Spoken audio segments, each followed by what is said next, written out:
রাতে বাচ্চারা হঠাৎ কান্নাকাটি করে প্রায় দিন। বাচ্চা না কান্না করার কোনো আমল আছে কি, দয়া করে জানাবেন। প্রিয় ভাই এবং বোনেরা, আমাদের অনেক বাচ্চা কাচ্চায় আছে যাদের বাচ্চা কাচ্চারা অনেক সময় কান্নাকাটি করে। প্রথম কথা হচ্ছে, নবী করিম সাল্লাল্লাহু আলাইহি সাল্লাম উম্মতকে নির্দেশনা দিয়েছেন তোমরা ট্রিটমেন্ট করো, ডাক্তার দেখান। ওই বাচ্চার কি শ্বাসে কষ্ট, বুকে কষ্ট, পেটে গ্যাস আছে কিনা, অন্য কোনো সমস্যা আছে কিনা ডাক্তার দেখান। এই ডাক্তার দেখানোর পরে ওষুধ খান, ট্রিটমেন্ট, সাথে সাথে বাচ্চার জন্য রুকিয়া করেন।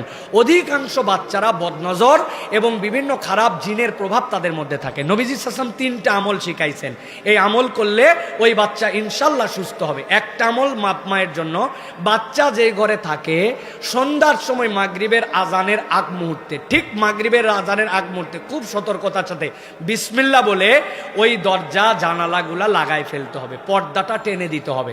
মাগরিবের পর প্রয়োজনে আবার খুলে দিবেন, কিন্তু অধিকাংশ মায়েরা ছোট বাচ্চাদের ক্ষেত্রে আমল করে না। 2 নম্বর, নবী করিম সাল্লাল্লাহু আলাইহি ওয়াসাল্লাম একটা আমল শিখাইছেন, ওই বাচ্চাকে বিসমিল্লাহিল্লাযী লা ইয়াদুররু মা ইসমিহি শাইউন ফিল আরদি ওয়ালা ফিস সামা, এই দোয়াটা পড়বেন, পড়ে ওই বাচ্চার গায়ের মধ্যে ফু দিবেন। এইটা হচ্ছে আপনার সকাল সন্ধ্যার আমল। এইটা করে দিলে আল্লাহ নবী বলছেন তার গা বন্ধ হয়ে গেল, কোনো জিন শয়তান তার ক্ষতি করতে পারবে না। সুবহানাল্লাহ বলেন।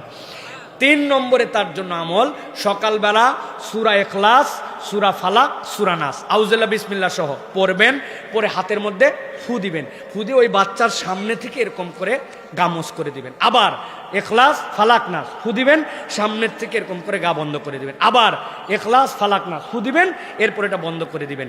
এইটা করবেন। আর একটা আমল অনেকে বলে সরিষার তেল আছে না, ওই সরিষার তেলের মধ্যে সূরা ফাতিহা 7 বার করে ফু দিবেন, দিয়ে 7 জায়গায় লাগাবেন।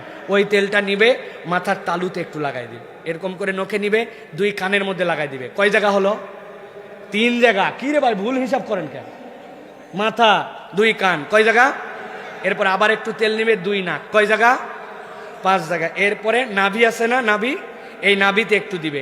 আর যদি মনে করে যে ওই বাচ্চার জন্য বৃদ্ধাঙ্গুলির যে 2 মাথা আছে, পায়ের 2 মাথায় দিবে, সূরা ফাতিহা 7 বার পরে পানিতে ফু দিবে, তেলে দিয়ে এইটা দিবে।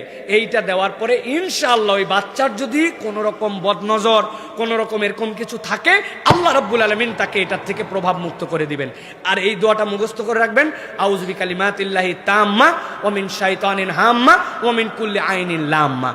আপনার বাচ্চা কান্নাকাটি ইনশাআল্লাহ অল্প দিনের মধ্যে বন্ধ হয়ে যাবে। শুনতে মনে হচ্ছে অনেক আমল, আপনি ডাক্তারের কাছে গেলেও তো এতগুলো প্রেসক্রিপশন দেয়, খাওয়ার আগে, খাওয়ার পরে রক্ত টেস্ট করেন, হাগা টেস্ট করেন, মোতা টেস্ট করেন। আর আল্লাহ নবী এইটুক বলে গেল, আপনি এটা শিখবেন না, খালি হুজুরের কাছে দৌড়াবেন। এইগুলো আমল বাপ মার শেখা লাগবে। এইগুলো আমল না শিখে বিয়েই করবেন না, আপনি বাপ মা হওয়ার যোগ্যই হন না।